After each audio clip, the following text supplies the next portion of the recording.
gudoomiyaha gobolka Awdal Maxamed Axmed Caalim Timbaro weheliye duqa degmada Boorama Saleebaan Xasan Xaddi ayaa maanta kulan la qaatay madaxda hay'adaha u qaabilsan gobolka Awdal iyo sidoo kale isuduwayaasha wasaaradaha laamaha dawladda gobolka Awdal kulankaasi oo lagaga hadlayay wajiga labaad ee xanuunka COVID-19 oo saameyn weyn ku yeeshay bulshada gobolka Awdal iyo sidii wadajir la isaga kaashan lahaa ka hortagga iyo xakamaynta xanuunkaasi wadahadal saacado qaatay kadib gudoomiyaha gobolka Awdal Maxamed Axmed Caalim Timbaro ayaa ka warbixiyay warmurtiyeedkii ka soo baxay kulankaasi waxaanu isla qaadanay in si degdeg ah loo dhameystiro qolkii oxygen-ta waayo baahida ugu weyn ee haysaa waxa noqotay oxygen marka haddana weelkii haysana ka bixi mayno sida ugu dhaqso badan inaynu qolkii u dhameystirano haddaynu nahay dawlad iyo hay'ado iyo dadweyne reer Boorame inaynu inta isugu tagno in la xoojiyo wacyigelinta xoojinteedii waxaan la ogeyn oo fariintii wasaaradda caafimaadku ay dirtay aan ahayn gaari sheegi karaan ma jiro cid wacyigelin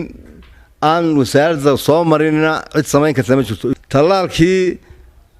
horta ana istalaalo anaga soo waan caafimaad qaba wax dhibaatooyin soo gaarin dad baa shay ka yar qaba laakiin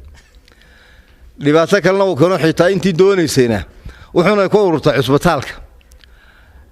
MCH la geeyay xaafadaha la geeyay qof walba meesha kugu dhow kugu imanaya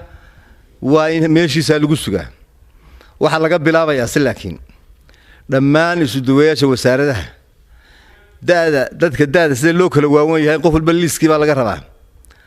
iyaga inuu talaalayna wasaaradda waxbarashada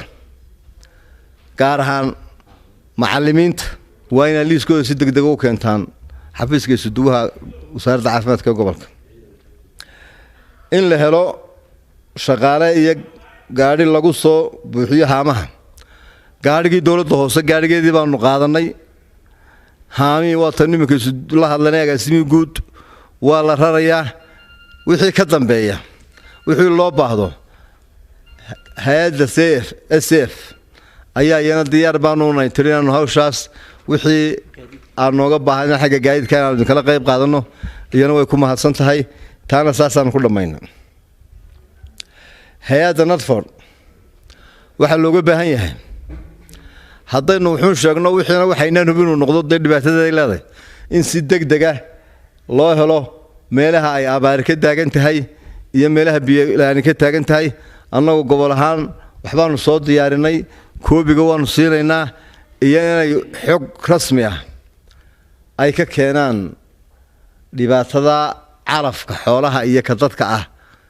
iyo biyo intaba iyaga laga rabaa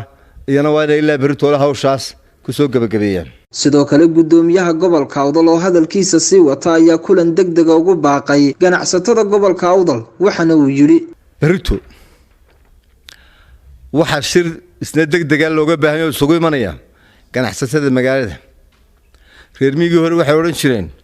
reerkiisu guuraya ninkii hakrada ilaahay hakrado war ganacsatooy beritoole shirkaas waa muhiim waa inay ka soo qayb gashaan waa Cabsalaan Bashiir Faarax Cabsalaan Saaha warbaahinta qaranka Soomaaliland magaalada Boorama.